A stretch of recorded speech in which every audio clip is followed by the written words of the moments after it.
Bonjour. Alors aujourd'hui, deuxième volume de cette trilogie, on peut dire, de Philippe Rériou-Coupet, consacré à Maître Daishi, au poème de Maître Daishi. Voilà. Ce superbe livre. Donc, poème de Maître Daishi, enseignement de Philippe Rériou-Coupet aux éditions L'Originel. Donc, volume 2. Quelques extraits.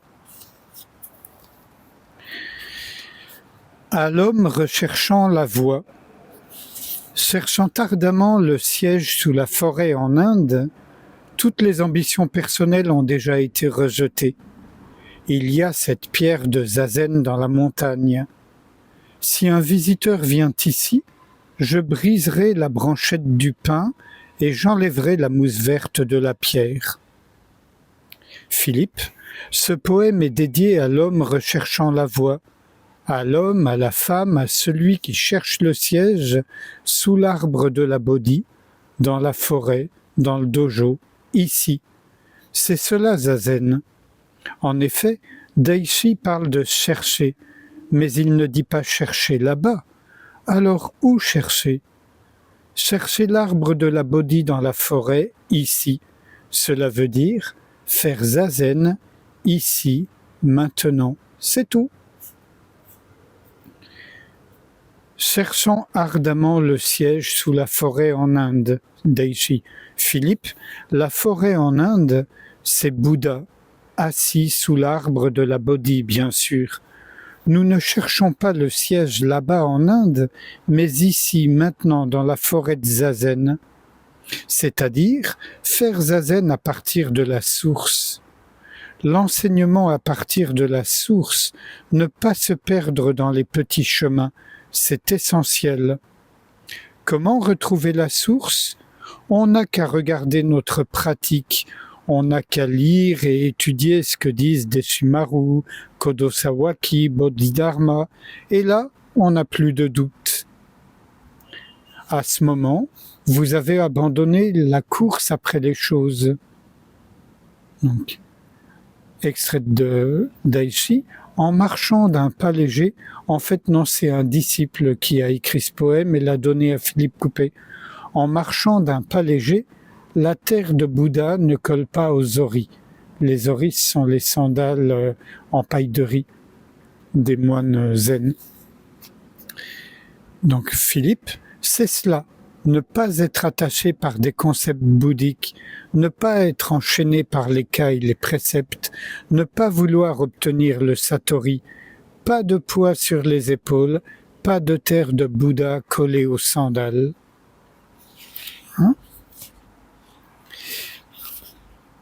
Un autre extrait intitulé L'Ermitage d'Ohan. Recouvrant le cosmos, sa construction est achevée.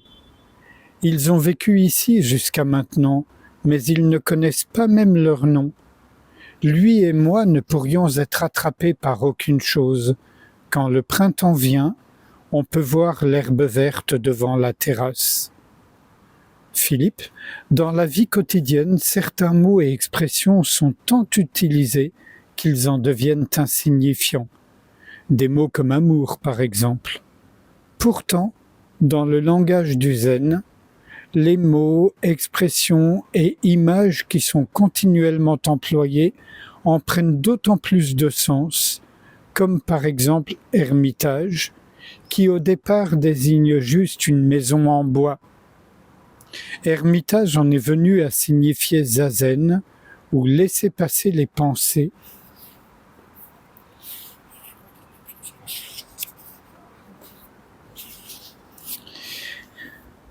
Une anecdote de Philippe avec Deshimaru. Un jour, j'avais à peu près 1 an de pratique. Je me trouvais assis près de Maître Deshimaru au café. Nous ne mangions pas encore de genmai à cette époque, nous avions du café à la place.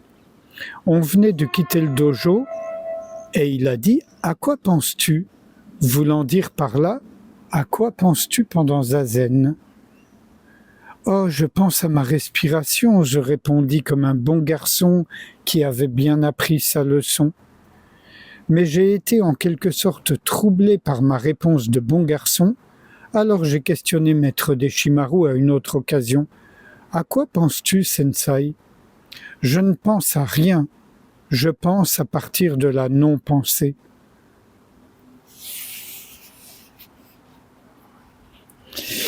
Et un tout dernier extrait pour aujourd'hui. Zetsudo, l'égalité absolue. Courant sur la voie face au rocher de l'arbre sec, transformant les mérites d'une simple couleur, ils sont de la même sorte, mais pas unité.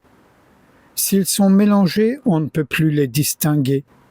La fleur du roseau et la lumière de la lune sont le souffle de la grande rivière. Donc, courant sur la voie face au rocher de l'arbre sec, ça c'est Daishi, et Philippe, c'est l'esprit de Zazen, l'état de Mushin.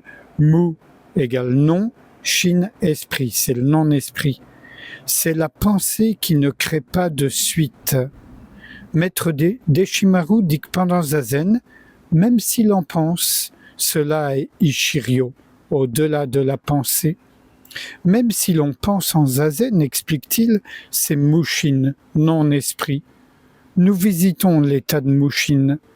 Même si l'on pense pendant Zazen, avec la pratique continue, ce ne sont pas des pensées personnelles, l'ego. Pour cette raison, c'est, selon ces mots, Ishiryo. Nous visitons l'état de Mushin, non-esprit, mais nous n'y restons pas. C'est ça, courir sur la voie. Tout passe, même Mushin, même Ishiryo. Et ainsi, on peut tout voir. Mais si on s'attache à Mushin, on ne peut pas tout voir. Si on a quelque chose dans la main, on ne peut pas prendre ou recevoir quelque chose d'autre. On ne peut rien nous enlever, sauf si c'est quelque chose à quoi l'on tient. Tenez à quelque chose et vous allez le perdre. Alors, ne restez sur rien.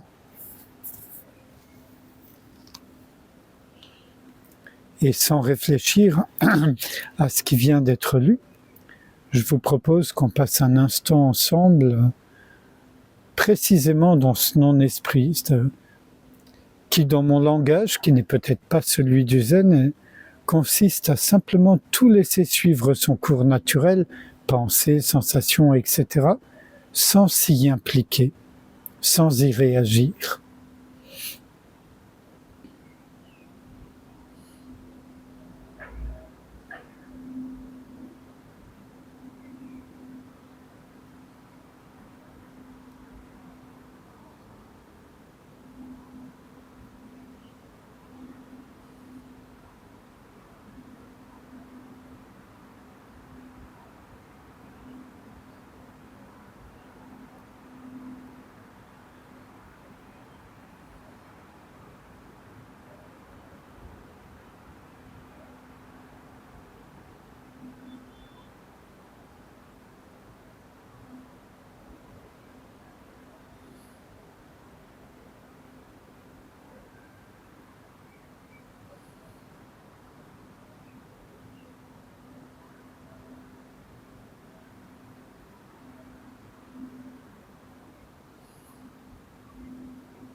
Je vous remercie.